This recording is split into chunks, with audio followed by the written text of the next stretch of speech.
제 몰골이 아주 볼만할 겁니다. 쇼핑센터 가면 쇼핑도 다니네요. 쇼핑 다니지요. 애들 픽업도 다닙니다. 다 합니다, 저도. 우리가 특별한 은혜를 받고 특별한 은사를 가진 사람들에 대해서 특별한 색안경을 끼고 보는 그런 심리가 우리 속에 있습니다. 이 바울은 이걸 알고 있었습니다. 그래서 자신이 하나님의 나라를 보고 왔습니다. 천국을 보고 왔다. 이렇게 말하면은 사람들이 자신을 대단히 특별하게 볼 것이라는 것을 분명히 알고 있었습니다. 그래서 일부러 내가 보고 왔습니다. 이렇게 하지 않고 내가 아는 어떤 사람이 다녀왔습니다. 이렇게 표현하고 있는 것입니다. 그래서 그런 그 배경을 이해하고 오늘 6절을 보시면 이해가 됩니다. 6절에 보시면 다시 한번 읽겠습니다. 내가 만일 자랑하고자 하여도 무엇을 자랑합니까? 천국을 보고 온 사실이죠. 어리석은 자가 되지 아니할 것은 내가 참말을 함이라. 천국 보고 왔습니다. 주절주절 하면은 천국이 어디 있어? 그런 꿈 같은 소리 하지 마. 어리석은 소리가 아니라 참말이라는 거죠. 진실입니다. 그러나 누가 나를 보는 바와 내게 듣는 바에 지나치게 생각할까 두려워하여. 내가 천국 갔다 왔습니다. 천국을 봤습니다. 내게 이런 은혜를 있습니다. 이런 경험했다고 하면은 나를 바라보는 것을 특별하게 바라볼까 봐, 또 내게 대해서 특별하게 생각할까 봐 두렵다. 나에게 영광을 돌리고 나를 높이고 이상하게 볼까 봐 그게 두려워서 나는 천국 이야기 하지 않겠다. 여러분, 이것이 은혜를 받은 사람의 모습입니다. 바울은 천국에 다니는 신비로운 체험을 계속 하고 싶었지만은 만약 그렇게 되면은 사람들이 자신에 대해서 분명하게 지나치게 생각할 거다라고 알고 있었기 때문에 나는 그만두겠다라고 말하였습니다. 이것이 은혜를 아는 사람의 모습입니다. 은혜를 아는 사람은 겸손합니다. 여러분, 겸손이 무엇입니까? 겸손이라는 것은 밥 먹을 때 제일 꽁지에 서는 거, 이거 겸손 아닙니다. 말을 적게 하는 거, 이것도 겸손 아닙니다. 뭐 경험하고 나서 침묵하고 있는 거, 이것도 겸손 아닙니다. 겸손이라는 것은 바울을 보면은 겸손은 정직이다, 이렇게 말씀드릴 수 있습니다. 뭐가 정직입니까? 내가 이런 은혜를 받았습니다. 이런저런 은혜를 하나님께 받았는데, 받고 뭐 은사도 받고 막 능력을 베풀고 이러는데, 그래서 더 많이 아는 것 같죠. 더 많이 베풀고 있고 더 많이 일하는 것 같습니다. 그렇다고 해서 내가 다른 사람들과 구별되는 어떤 특별한 존재가 되었다라고 말하지 않습니다. 내가 특별해서 그런 걸 체험했거나 누리는 것이 아니라 그건 하나님께서 하신 것입니다. 하나님의 뜻대로 하신 것입니다. 나는 한도 없습니다. 이렇게 인정하고 드러내는 것, 정직하게 출처가 어디부터 왔느냐, 이걸 분명하게 밝히는 것이 정직이고, 이 정직할 때 바로 겸손한 것이 이루어진다는 것입니다. 그리고 은혜를 받은 사람들은 겸손하고요, 정직할 수밖에 없습니다. 예를 들어서 이런 것입니다. 우리가 백화점에 가끔 그런 일이 있어요. 특별 행사를 한다면서 뭐 1000만 번째, 500만 번째 입장하는 고객에게 뭐 큰 선물 주고 사진 찍고 인터뷰하고 이런 거 아마 보신 적이 있을 것입니다. 그런데 1000만 번째 고객이 어떻게 하면 될 수 있습니까? 어떻게 해서 1000만 번째 고객이 되는 영광을 얻을 수 있었습니까?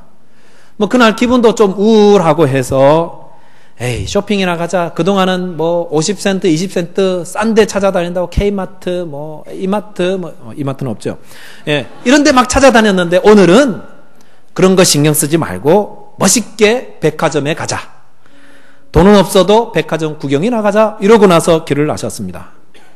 백화점에 들어섰는데 입구에 보니까 방송사에서 나온 사람들이 카메라와 뭐 조명 이런 거 여러 가지 들고 찍고 있습니다. 직원들이 꽃다발을 들고 기다리고 있습니다. 누가 대단히 중요한 사람 오나 보다. 주위를 두리번거리면서 들어가는데 갑자기 나를 붙잡으면서 축하합니다. 뭐 이러는 거예요. 손님이 1000만 번째 고객이 되신 것을 축하합니다. 이러면서 막 사진 찍고 꽃다발 주고 옆에 쌓아놓은 그동안 침만 흘리고 있던 고급 전자제품들 막 주고요. 뭐 선물들 안겨주는데 좋잖아요. 이러고 좋겠죠. 별로 안 좋은가 봐요. 인터뷰할 때 뭐라고 하겠어요? 어떻게 해서 1000만 번째 고객이 되었습니까? 이렇게 묻는 사람은 아무도 없습니다. 그런데 설령 그렇게 묻는 사람이 있다면 우리가 뭐라고 대답하겠습니까? 제가 한 건요, 아무것도 없습니다. 그냥 백화점에 왔더니 제가 10,000번째 고객이 된 것입니다. 이렇게 대답하는 것이 맞습니다. 내가 특별해서 그래서 선물 받은 거 아니지 않습니까? 나에게 물어야 된 질문은 바로 이런 것들입니다. 기분이 어떻습니까? 이걸 물어야죠. 기분요, 얼얼합니다. 믿어지지 않습니다. 내가 자격이 있어 이런 거 아닌데? 이러면서 너무 좋아요. 이러는 것이 맞습니다. 하나님이 은혜를 베푸십니다. 우리가 하나님이 은혜를 베푸신 것에 대해서 슬쩍 자기 이름 끼워넣는 그런 거 하시면 안 됩니다. 하나님의 영광을 가로채서는 안 됩니다. 이거 분명히 하나님이 하신 것인데, 하나님이 하신 거죠. 백화점에서 준비해서 한 거지요. 제가 뭐 한 거 절대 아닙니다.